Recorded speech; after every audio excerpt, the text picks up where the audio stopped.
Assalamu alaikum warahmatullahi wabarakatuh, my dear students. Talking to you is your teacher Mahmoud Makram, and I hope you're fine. Today we're doing the last part of Unit 6, and it's Lesson 4. But before we start, you have a riddle. Try to think of a possible answer. What's always coming but never arrives? What's always coming but never arrives? You have 10 seconds to try to find the answer.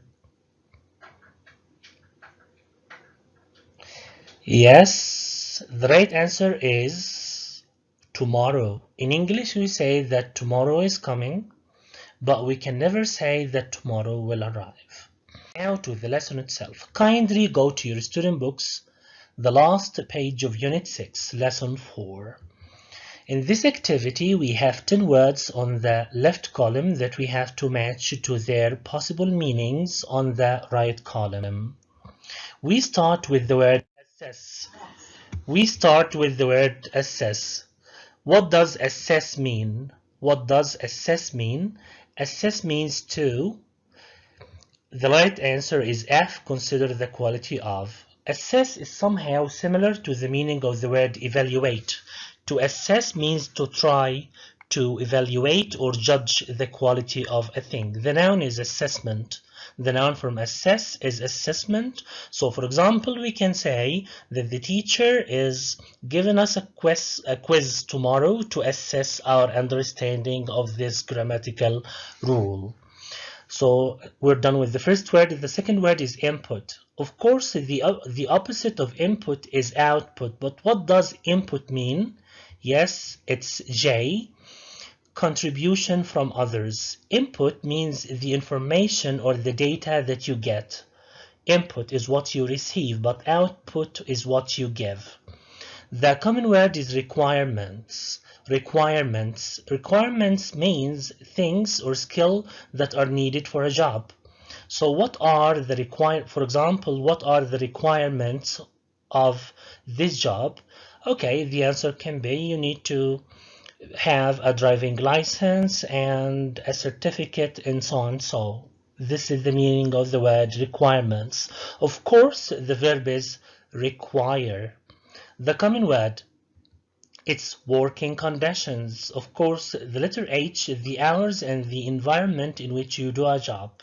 So working conditions refers to the environment, the hours in which you do a job. Then projected growth. I told you that the word projection means a guess about the future. So projected growth means expected growth. So the right answer is A, how much you expect your salary to increase based on the experience of others.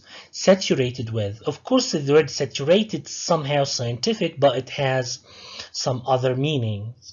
If a class is saturated with students who are smart, so the word saturated here will mean full of. B. Possible openings. If a thing has possible openings, so there are various ways you can get into a job or a company.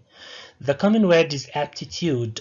You all did your aptitude test. Aptitude means like general ability or natural ability. By aptitude test, I mean your qudrat test. As for number 9, first hand, if a thing is described as first hand, so it's from your personal experience. The last one, seeing something in action, means seeing a thing happening or seeing someone doing a thing, so it's letter D. Now we will go to the workbook. Kindly open your workbook on Unit 6. I will do only the most important activities that will add to your information and maximize your knowledge. We start with lesson 1, and in lesson 1 we have here an activity. I think you have found it. Localized climatic changes means changes in the weather in a fairly small area. What about the word devastating? To devastate means to destroy. But if you describe a thing as devastating, so it's not easy, it's serious, it's a big deal. So that coronavirus, COVID-19, actually is devastating. It's a not laughing matter, it's no laughing matter, it's too serious. The second word is abnormal. If a thing is abnormal, so it's unusual. Evaporation refers to the process of changing water into vapor or steam. The opposite, the verb from evaporation is evaporate. The opposite of evaporation is condensation, and the verb is condense. The common word drought, of course, drought happens when there is lack of rain. The verb is dry, of course. Then storm-related damage, I think it's clear, problems caused by storms, and to participate in means to take part in it. So there was a fight, who participated in this fight? So who was involved in this fight or who took part in it? So to participate in means to take part in. Let's proceed to the common activity. Here in the first lesson, I taught you how to change a verb or a noun to, how to change an adjective or a noun to a verb. You can use the following suffixes like IZE or EN or IATE. The verb from different is one that we have studied, is differentiate. So can you easily differentiate between a person who is a doctor and an engineer, or can you differentiate between two things? The common word is light. The verb from light, of course, light itself has different meanings. That's why the verb has different meanings. Light can be the opposite of heavy, and in this way the verb lighten means to decrease. Or make less. But if you use the word light as a noun, it will mean that light that we get from electricity. This way the verb would be lighten, and lighten means to become less darker. So the verb from black, you know, it is blacken. Blacken is to make someone think, or to try to make someone like bad or look bad. The verb from sharp is sharpen, so you can say, for example, I want to sharpen my pencil. The verb from computerize, from computer is computerize, and now you may have a computerized test, a test that you will do on computer. And I think now all banks in Saudi Arabia have computerized their bank operations. The verb from local is localize. So if you say that this car is localized, so it's produced locally. Now, optimism versus pessimism, the second lesson of the unit in unit 6. Kindly keep your workbook open, and here we have studied all about the F conditionals. We have even studied the mixed conditionals. Now we need to solve these activities. If I work hard all week, I free this weekend, of course, this is the first conditional F, so the right answer is will be. If I sometime next week I'll clean the garage, so again this is the first conditional F, so if I have. He could have got the job, could have got, so this is the second conditional F. You have could have got here, so in the if clause you must use the past perfect if he had acted.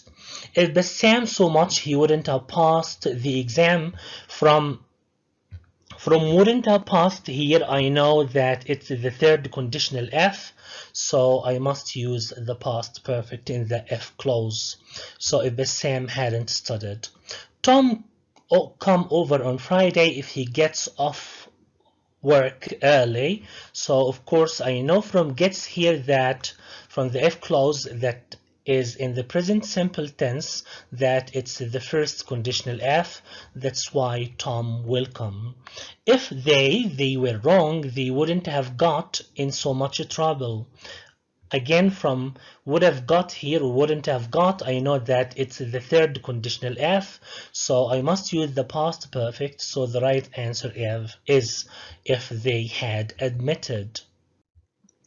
Now we go to the last lesson of the unit, lesson 3 in the workbook, what if. Now it's mixed conditionals, and I taught you how to use the mixed conditionals previously in a video. She would be feeling better if she eats something for breakfast. Actually, did she eat a thing for breakfast? No, she didn't. So this happened in the past. This action happened in the past. So for this if clause, I must use the third conditional F. So if she had eaten. If you, I wouldn't have done that. Of course, this is a fixed form that you use for advice. If I were you. If it really to him, he could have called me by now.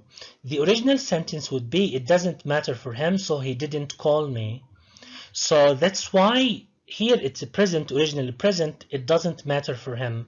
So if it really mattered to him, again this is past simple, Jerry probably won't be coming if he hasn't shown up yet.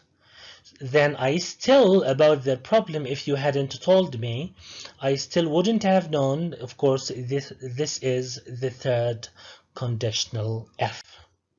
Now, using unless, I told you that unless means if not, and to use unless in a sentence, you can't have a negative form. So in this sentence, you must, of course, delete the F here, the word F, and then you must delete the negation to use unless. So I'll give you a hand in the garden unless I have homework. In the second one, we will do the opposite. He won't come to the football game unless his cousin comes too. So to use F, I must delete unless and then use F, but I have to change the F clause to negative form. He won't come to the football game if his cousin doesn't come too. If his cousin doesn't come. Now, if Pete can't come to the restaurant with us, I'm not going either. So it's too easy now, you know how to change it. So unless Pete comes to the restaurant with us, I'm not going to go. Unless Mark improves his grades, he will be off the tennis team. So if Mark doesn't improve again, and then the last one, he will be there on time if there isn't traffic. So we will be there on time if, or I'll use unless if there is, or unless there is traffic. This is the end of Unit 6. Hope you have benefited from these videos. Stay at home, stay safe. Bye.